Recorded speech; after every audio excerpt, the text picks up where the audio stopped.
Hello बच्चों, आज हम अध्याय रेगिस्तान में जीवन के भाग 1 पे चर्चा करेंगे। तो बच्चों, इस वीडियो में हम चर्चा करेंगे रेगिस्तान के परिचय पे। उसके अलावा हम रेगिस्तान के प्रकार पर भी चर्चा करेंगे और सहारा एक गर्म रेगिस्तान पर अपनी चर्चा को जारी रखेंगे। तो चलिए अब हम आगे बढ़ते हैं और अपनी चर्चा की शुरुआत करते हैं हम रेगिस्तान से।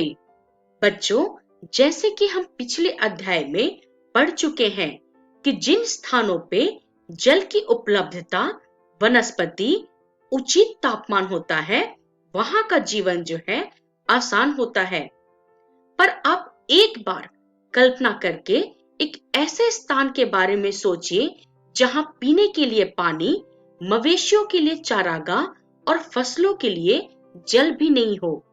तो आप सोचिए कि उस स्थान पे जीवन कितना कठिन होगा।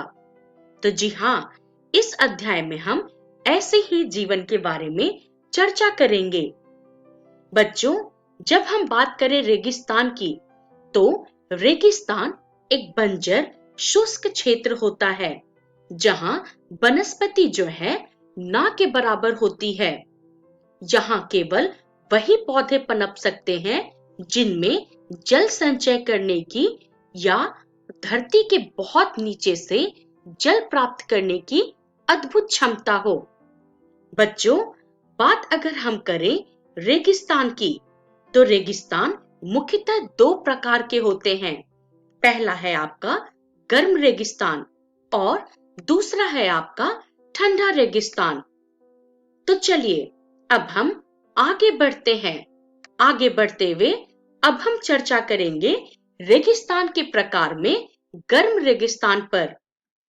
बच्चों, इस प्रकार का रेगिस्तान जो है मुख्य रूप से उच्च दबाव वाले क्षेत्रों में, अर्थात कर्क और मकर रेखा के आसपास 20 डिग्री और 30 डिग्री उत्तरी एवं दक्षिणी अक्षांशों के मध्य पाया जाता है। बच्चों, विश्व के कुछ प्रमुख गर्म रेगिस्तान इस प्रकार हैं। पहला, अफ्रीका में सहारा एवं कालाहारी। दूसरा, ऑस्ट्रेलिया में पश्चिम ऑस्ट्रेलिया। तीसरा, एशिया में अरेबियन और थार जो कि भारत में है।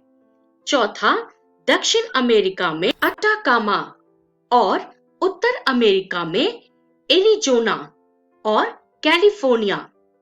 तो चलिए, ये थे हमारे विश्व के कुछ प्रमुख गर्म रेगिस्तान। अब हम आगे बढ़ते हैं। बच्चों, अब हम चर्चा करेंगे ठंडा रेगिस्तान पे।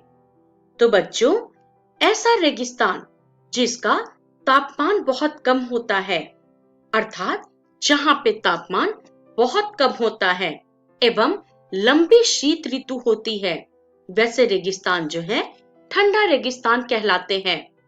ये मुख्यतः आर्कटिक और अंटार्कटिक के ऊंची पहाड़ी क्षेत्रों में पाए जाते हैं।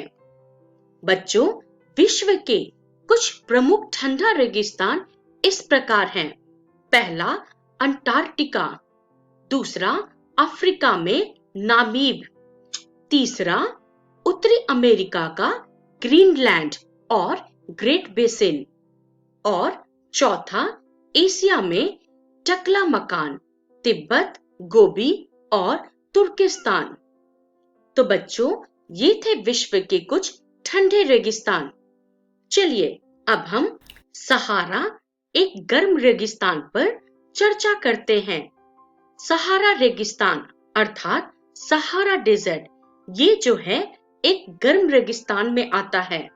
बच्चों, अगर हम बात करें इसकी स्थिति एवं विस्तार की, तो अफ्रीका के उत्तरी भाग में कर्क रेखा पे सहारा रेगिस्तान जो है वो स्थित है और ये जो है विश्व का सबसे बड़ा गर्म मरुस्थल है। बच्चों, आप इस मानचित्र में देख सकते हैं कि सहारा मरुस्थल जो है अफ्रीका के उत्तरी भाग में कर्क रेखा पर स्थित है। तो चलिए अब हम आगे बढ़ते हैं और इसकी लंबाई तथा चौड़ाई के बारे में चर्चा करते हैं। बच्चों, इसकी लंबाई अटलांटिक महासागर से लाल सागर तक लगभग 5,600 किलोमीटर है तथा सूडान के उत्तर से एटलस पर्वत के दक्षिण तक इसकी चौड़ाई लगभग 1,300 किलोमीटर है। बच्चों, यह नाइजर, चाड, सूडान, मिस्र, माली, मोरक्को, अल्जीरिया, ट्यूनीसिया, लीबिया, मुरितानिया के देशों में फैला हुआ है। चलिए अब हम आगे बढ़ते हुए अपनी चर्चा सहारा एक गर्म रेगिस्तान को जारी रखते हुए इसके स्थिति एवं विस्तार पर और चर्चा करते हैं। बच्चों, सहारा मरुस्थल में बालू की विशाल परतों के साथ साथ बजरी के मैदान और नग्न चट्टानी वाली सतह पठार भी हैं। बच्चों, यहाँ पे कुछ ज्वालामुखी पर्वत भी पाए जाते हैं और कहीं कहीं हरे भरे मरुधान, जिसको ओएसिस कहते हैं, वो भी मिलते हैं। बच्चों, अगर आप बात करें ओएसिस की कि ओएसिस किसे कहते हैं, तो पवन जब बालू को उड़ा के ले जाती है तो वहां गर्त बन जाता है तथा वहां पर भूमिगत जल जो है आ जाता है और ऐसे ही क्षेत्रों को मरुद्यान या ओएसिस कहते हैं। बच्चों, ये जो क्षेत्र हैं ये उपजाऊ होते हैं और इसके आसपास जो है लोग फसल उगाते हैं तथा निवास भी करते हैं। अगर हम बात करें विशाल मरुद्यान की, तो मोरक्को का टेफलिलालेट मरुद्यान जो है वो सबसे विशाल मरुद्यान में गिना जाता है और इसका क्षेत्रफल जो है 13,000 वर्ग किलोमीटर है। तो चलिए बच्चों, अब हम ये बात करते हैं कि टिबिस्ट्री यहाँ का सबसे ऊंचा पर्वत है और इसकी ऊंचाई जो है 3,415 मीटर है। चलिए अब हम आगे बढ़ते हैं और अपनी चर्चा सहारा एक गर्म रेगिस्तान को जारी रखते हुए अब हम इसकी जलवायु पे चर्चा करेंगे। बच्चों, सहारा रेगिस्तान की जलवायु जो है शुष्क तथा विषम है और यहाँ जो है दैनिक और वार्षिक तापांतरण दोनों अधिक होता है। बच्चों, दिन के समय काफी गर्मी होती है और यहाँ की रातें जो हैं काफी ठंडी हो जाती हैं। अगर हम दिन के तापमान की बात करें तो दिन में तापमान 50 डिग्री सेंटीग्रेड से भी अधिक हो जाता है और इसके जस्ट विपरीत रात में तापमान जो है गिर के 0 डिग्री से भी कम हो जाता है, जिसके कारण क्या होता है कि बालू और नग्न चट्टानें काफी तेजी से गर्म होती है और इन गर्म रेत और चट्टानों का विकिरण चारों तरफ जो है काफी तेजी से फैलता है, जिसके कारण आसपास की सभी चीजें गर्म हो जाती है और इसके विपरीत रात में ये बालू और रेत जो है बहुत जल्दी ठंडी हो जाती है तथा वायु में जल वाष्प नहीं रहने के कारण गर्म विकृत किरणें नहीं रुक पाती हैं तथा रातें काफी ठंडी हो जाती हैं। बच्चों, यहाँ पे वर्षा जो है बहुत अल्पकाल के लिए होता है क्योंकि यहाँ आसमान बादल रहित होता है।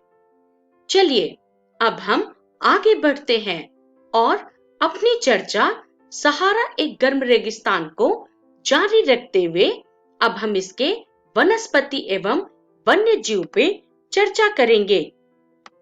बच्चों, जहाँ पर अत्यधिक ताप विषमता एवं बहुत अल्प वर्षा के कारण पौधे ज्यादा लंबे समय तक जीवित नहीं रह पाते, अतः जहाँ पे मुख्य वनस्पति में कैक्टस, खजूर एवं एकेसिया के वृक्ष पाए जाते हैं। बच्चों, जहाँ के जानवरों में मुख्य रूप से ऊंट, लकड़बग्घा, सियार, लोमड़ी, बिच्छू, सांप एवं छिपकली जो है शामिल हैं। तो चलिए अब हम आगे बढ़ते हैं और चर्चा करते हैं कि इस वीडियो में हमने क्या सीखा। तो बच्चों, इस वीडियो में हमने रेगिस्तान के परिचय पे चर्चा की। उसके अलावा हमने रेगिस्तान के प्रकार पर भी चर्चा किए और सहारा एक गर्म रेगिस्तान, इस पर भी हमने चर्चा की, जिसका रेफरेंस है भूगोल कक्षा 7 की पाठ्य पुस्तक।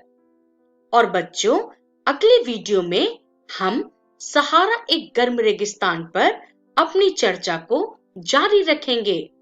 इसके अलावा हम लद्दाख एक ठंडा रेगिस्तान पर भी चर्चा करेंगे। तो बच्चों, हम अपनी अगली वीडियो के साथ जल्द ही मिलेंगे। तब तक के लिए धन्यवाद।